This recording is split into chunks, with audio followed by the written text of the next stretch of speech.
Ravi de vous retrouver sur France 24. Il est 14 heures à Paris. C'est l'heure tout de suite du club. La parole est à nos chroniqueurs. Bonjour à tous les trois et bienvenue sur ce plateau. Une édition évidemment 100% consacrée à la situation au Moyen-Orient. 12e journée de bras de fer et la tension est loin de retomber. Le conflit s'accélère même. Il se durcit sur plusieurs fronts. Le régime toujours en place tente de s'afficher plus puissant que jamais, extrêmement menaçant à l'égard notamment de ses opposants. Il prévient de représailles. On va y revenir avec vous, Gauthier Rabinski, dans un instant. Bonjour. Bonjour. Oui, un régime qui paraît supporter toutes les épreuves. D'abord parce qu'il a encore du soutien, puis parce que indirectement les Américains le soutiennent aussi en n'allant pas plus loin que l'endroit où ils sont là aujourd'hui. Et qui ont trouvé un moyen de pression particulièrement redoutable, c'est ce détroit d'Ormuz. À l'instant, les gardiens de la Révolution annoncent que pour transiter par ce point de passage stratégique, il faudra une permission dorénavant. L'inquiétude évidemment qui est grande pour tous les opposants iraniens à l'intérieur du pays, mise en garde hier par le régime des Mollahs. Attention, toute forme de manifestation sera sévèrement réprimée et on pense forcément à ces jeunes femmes, ces footballeuses iraniennes dont on vous donne des nouvelles chaque jour ici sur cette antenne. 5 d'entre elles avaient obtenu l'asile par l'Australie. Canberra, il se trouve que l'une d'entre elles a fait marche arrière, Benoît Perrochet. Oui, désertion, course-poursuite dans l'hôtel avec leur garde du corps et puis volte-face, le récit de ces 24 folles dernières heures vécues par cette sélection iranienne. Et situation au Moyen-Orient qui fait l'objet de réunions de crise un peu partout dans le monde autour de la flambée des cours du brut avec des annonces évidemment attendues, notamment ici en France. On va vous parler dans l'instant Paul aujourd'hui de cette réunion à Matignon cet après-midi. Sébastien Lecornu réunit autour de lui les chefs de parti pour aborder la crise en cours. Ça fait plusieurs jours que les oppositions, il faut le dire, Flore Simon, le réclamaient ce rendez-vous. Oui, en effet, donc Sébastien Lecornu qui va réexpliquer, redire la position de la France dans cette guerre en Iran et évidemment faire preuve, parler de l'état de la menace ici en France sur le territoire national. Voilà, merci à tous les trois. Vous avez le programme du jour, le Club France 24. C'est parti, on y va.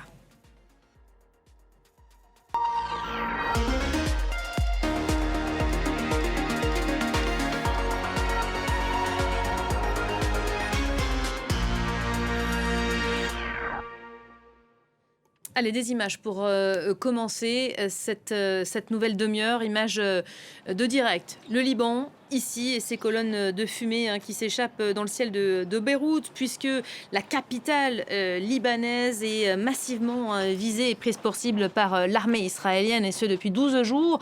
Nouvelle vague de frappe annoncée ce matin. On était il y a quelques instants avec Johan Baudin au cœur de la capitale libanaise. On va vous montrer d'autres images. On se déplace maintenant du côté de Téhéran, où on assiste depuis quelques heures à une véritable démonstration de force par l'image. Forcément, les pro-régimes, ces Iraniens, mobilisés en nombre de nouveau dans les rues de la capitale pour assister aux funérailles de 7 hauts gradés militaires, 7 hommes qui ont été tués au cours de cette frappe qui a coûté la vie aussi au guide suprême Ali Khamenei.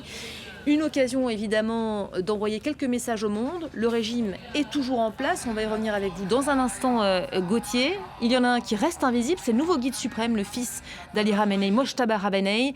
On le dit blessé, c'est le Mossad, les services de renseignement israéliens, qui l'annonce blessé depuis ce matin. L'Iran confirme qu'il est toujours sain et sauf, mais invisible. Regardez. Son visage s'affiche en grand dans les rues de Téhéran, aux côtés de celui de son père. Symbole d'une passation au cœur de nombreuses rumeurs.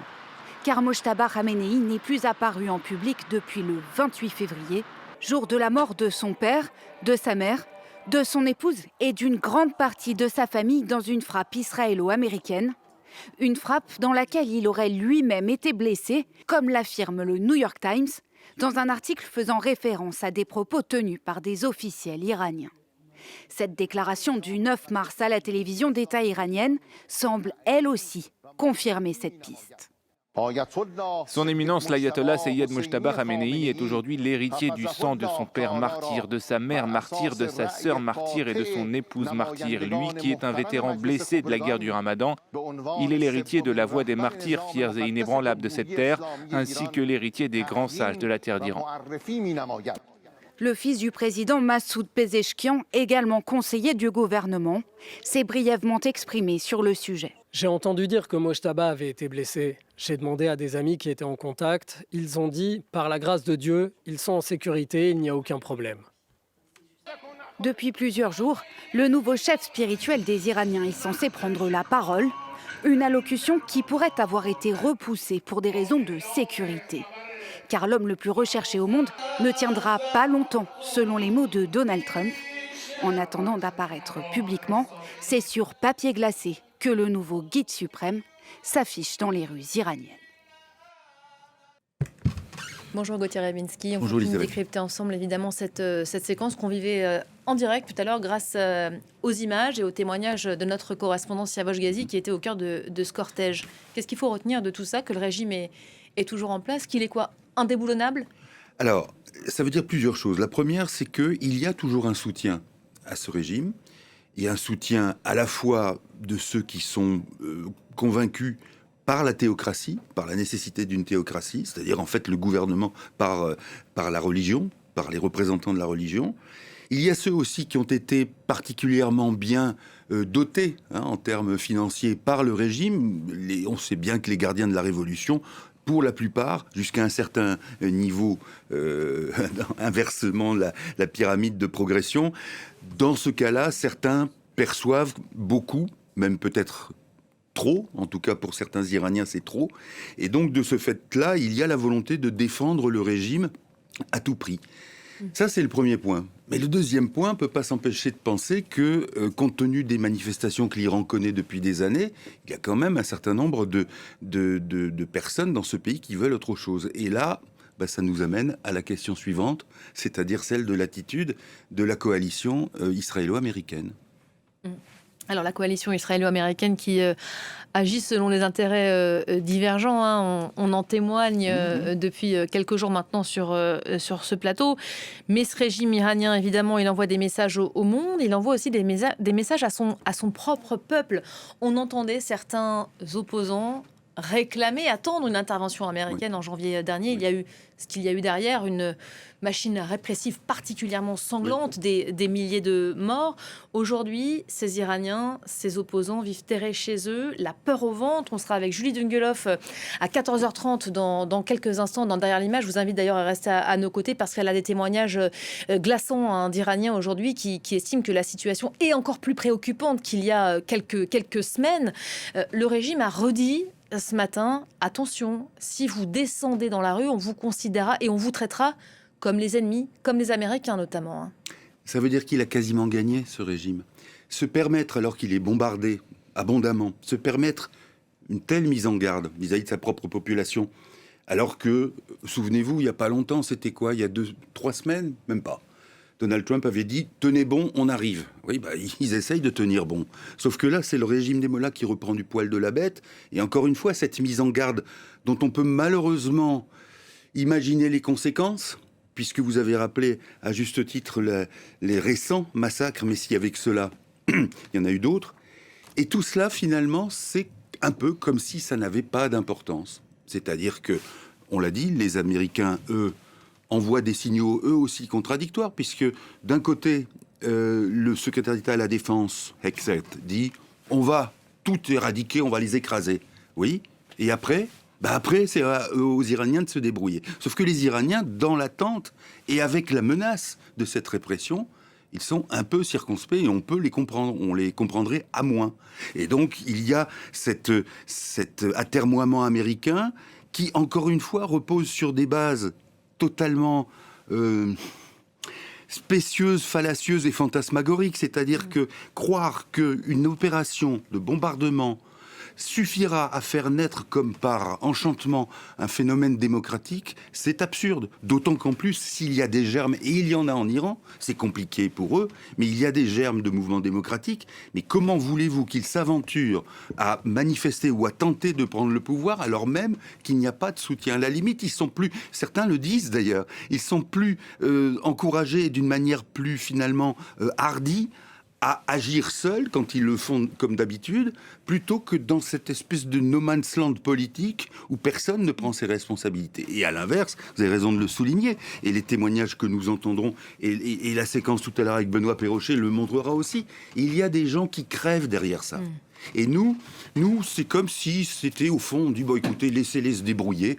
Au fond, c'est ça la vie, c'est ça l'existence. Non, il y a un honneur finalement de l'humanité qui se joue dans cette affaire. C'est pas uniquement la géopolitique, bien sûr qu'il y a le pétrole et on va en parler, mais l'honneur de l'humanité, ce sont des gens qui sont capables de prendre en main leur destin et de dire, nous ne voulons pas la soumission. Ça a l'air tout ça très théorique, ce que je raconte, parce que c'est moi qui le raconte, mais eux le raconteront mieux et de manière vécue et intime. Des Iraniens quand même à qui on a essayé de donner la parole, c'est extrêmement compliqué de les joindre. C'est pour ça que je vous appelle à rester avec nous dans 20 minutes. On entendra ces témoignages avec des identités évidemment masquées, parce qu'il y a une vraie peur et même une forme de paranoïa qui s'est emparée de ces Iraniens, et on peut le comprendre. En témoigne cette histoire des footballeuses là, qu'on suit depuis quelques jours et dont vous nous témoignez sur cette antenne depuis le début de semaine, Benoît.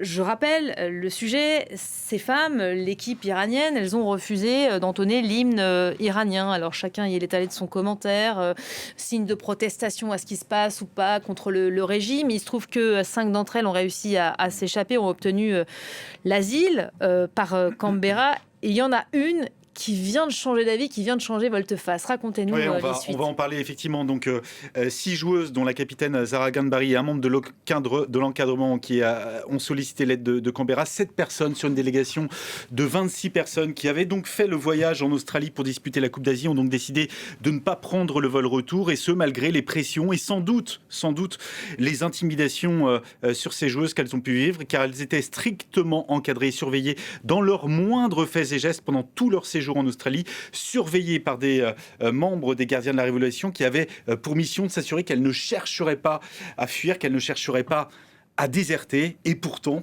5 d'entre elles, dans un premier temps, vont parvenir à tromper leur vigilance. On en sait plus d'ailleurs sur le récit de ces dernières heures, Benoît. Oui, après 3 défaites, les Iraniennes qui ont donc été éliminées de la compétition dimanche et qui devaient rentrer au pays. Nous sommes donc dimanche matin, sauf que depuis plusieurs jours, un policier australien est infiltré et se fait passer pour un salarié de l'hôtel où elle séjourne. Il réussit à entrer en contact avec plusieurs d'entre elles. Les autorités australiennes identifient 5 joueuses prêtes à fuir.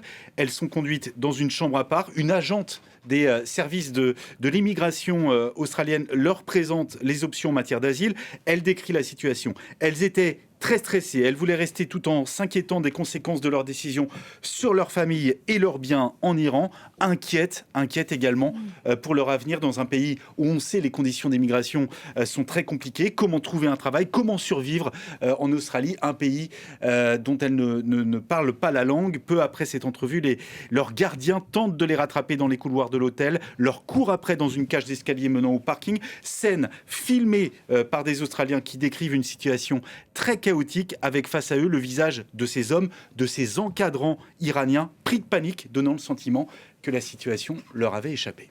5 joueuses qui vont être rejointes aussi par 2 autres membres de la délégation. Oui, alors avant de quitter le sol australien, les autorités de l'aéroport de Sydney tentent une dernière manœuvre. C'était hier soir. Les joueuses et le staff sont isolés de leurs accompagnateurs iraniens et on leur présente une dernière fois les options qui s'offrent à elles avant de quitter l'Australie.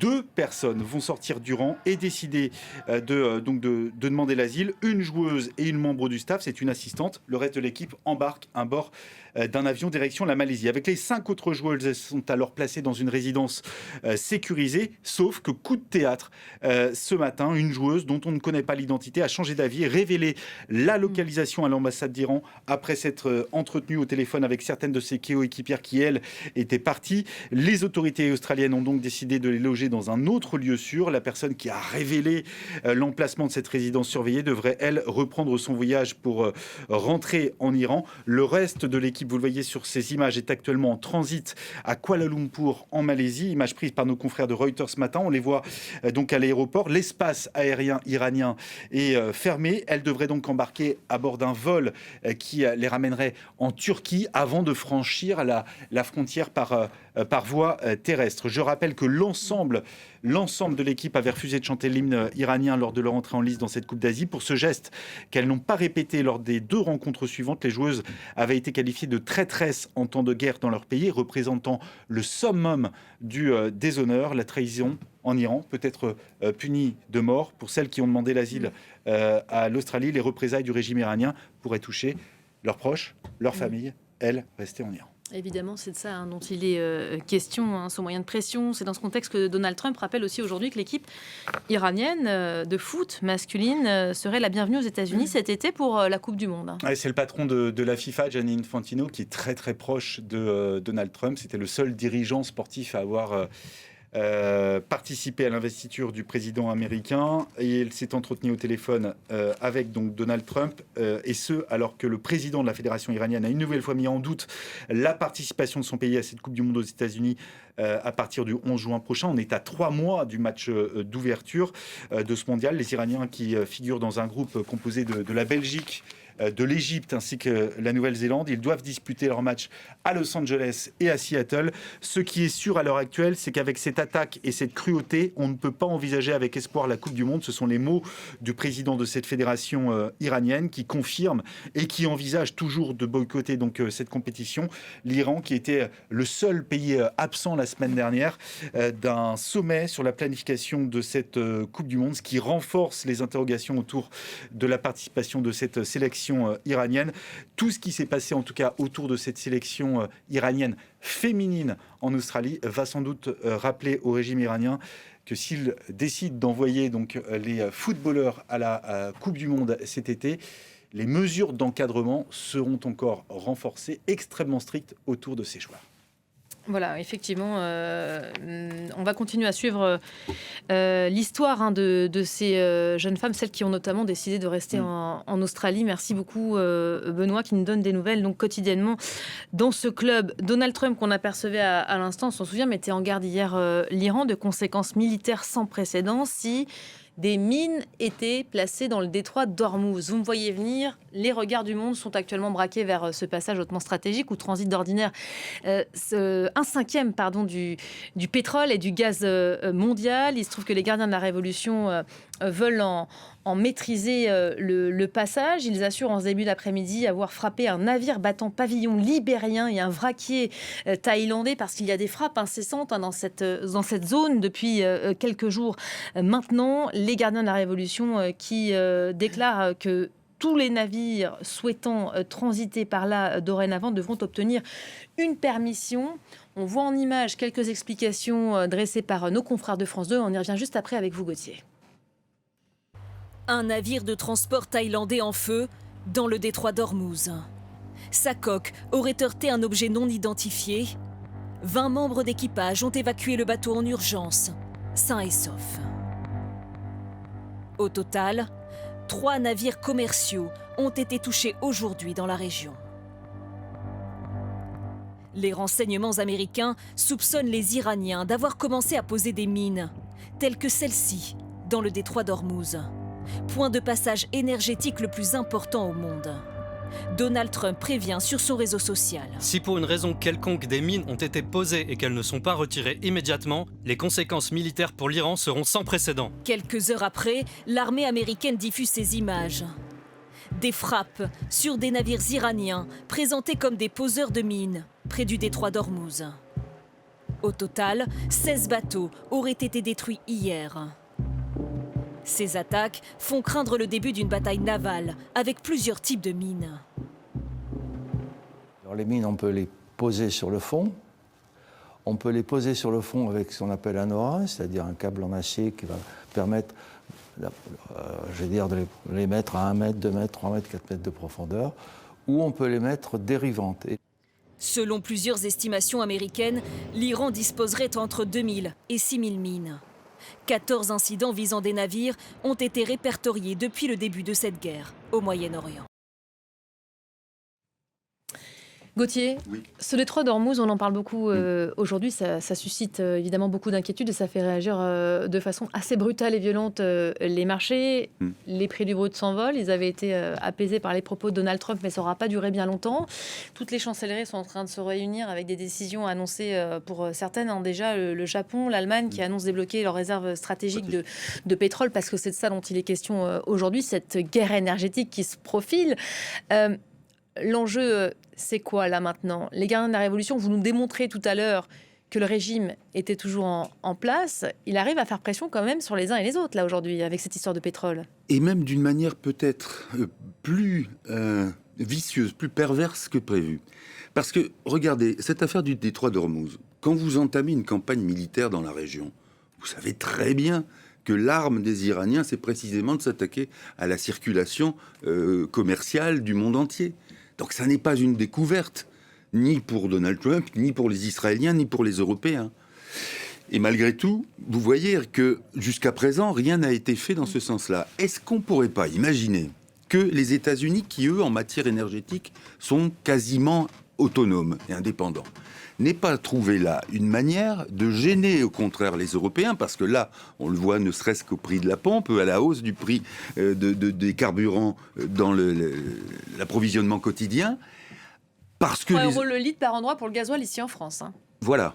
Bon, alors, donc, dans la mesure où les États-Unis ont le gaz de schiste, qu'ils ont également des hydrocarbures, est-ce qu'il n'y a pas là un moyen pour Donald Trump de dire, avec les discours qui sont apaisants, je calme ma base qui n'aime pas cette aventure militaire, en même temps, j'embête bien les prétendus alliés européens. Parce qu'évidemment que la réaction iranienne consiste à dire, soit on bloque le détroit, soit on détruit les infrastructures, raffineries, etc., soit on fait les deux.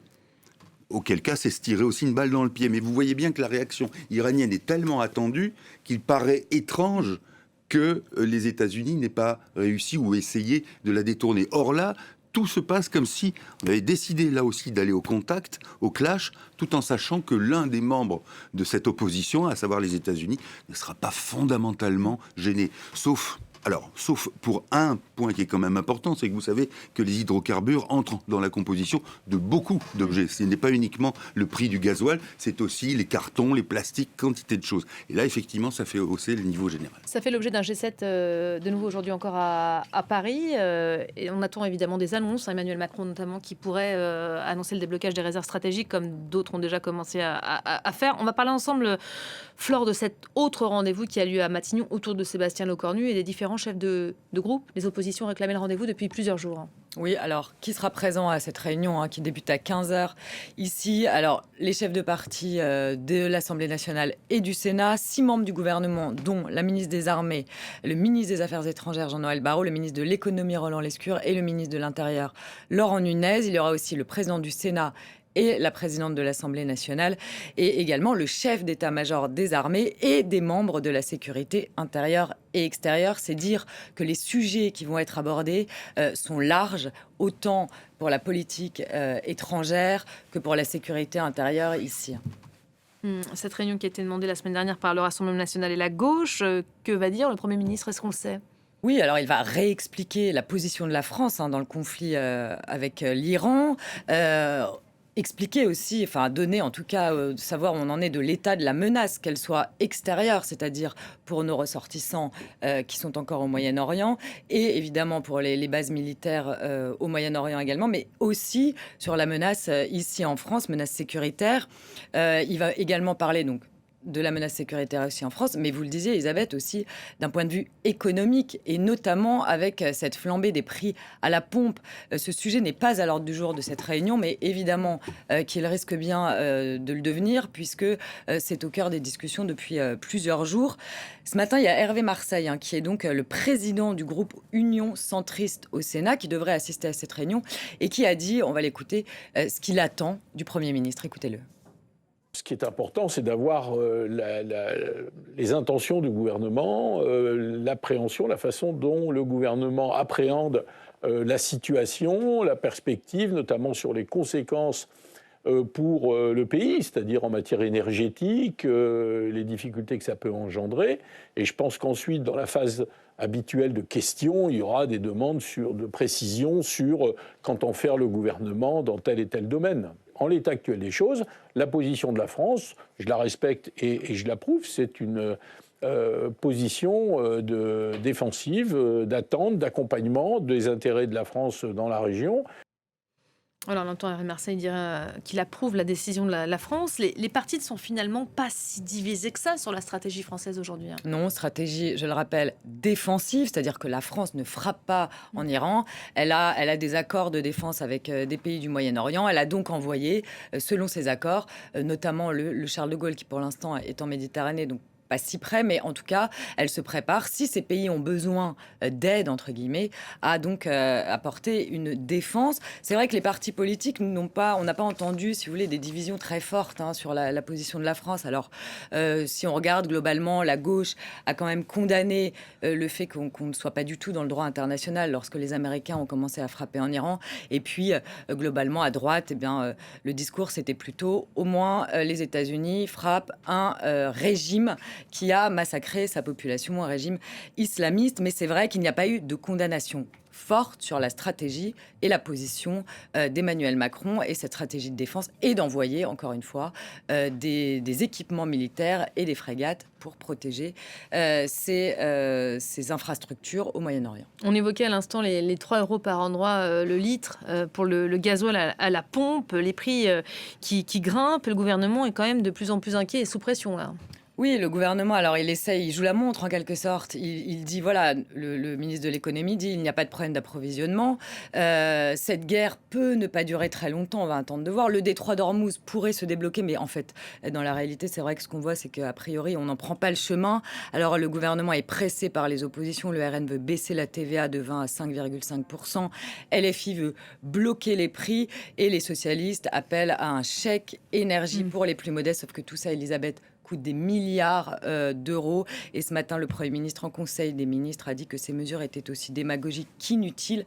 Je rappelle que la France a un budget extrêmement serré et que les économies doivent être faites de manière extrêmement ambitieuse pour le pays et que tout ça coûterait de l'argent. Donc, le gouvernement attend de voir, et vous le disiez, réunion du G7 autour d'Emmanuel Macron, qui va aborder ces prix du carburant. Et qui s'exprimera donc à l'issue de la séquence, chef de l'État français qui s'exprimera publiquement sur cette décision ou pas, mais on imagine que oui, de débloquer les stocks de réserves stratégiques. Allez, une image juste pour terminer, on va rester dans la même thématique. Une image dont vous me parliez, Benoît, il y a quelques instants. Personne n'a vu le nouveau guide suprême depuis qu'il a été nommé. Une grande partie de sa famille a été décimée dans cette frappe qui a tué Ali Khamenei. Lors de son intronisation officielle, Mojtaba Khamenei n'était pas là. On a brandi à la place ce carton avec sa silhouette et son visage collé sur ce carton, ce qui en dit long quand même sur l'état des choses et de la situation aujourd'hui à Téhéran. Je ne sais pas si vous vouliez vous feindre d'un commentaire ou pas.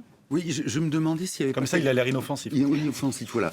Je me demandais s'il n'y avait pas quelque chose d'hérétique, malgré tout, donc, par rapport à l'orthodoxie musulmane, de choséifier en quelque sorte le guide suprême. Je ne sais pas si c'est très réglo. Voilà, si c'est dans les codes. Merci beaucoup Merci pour ce mot de la fin. C'est la fin de ce club. Restez avec nous. On se retrouve dans quelques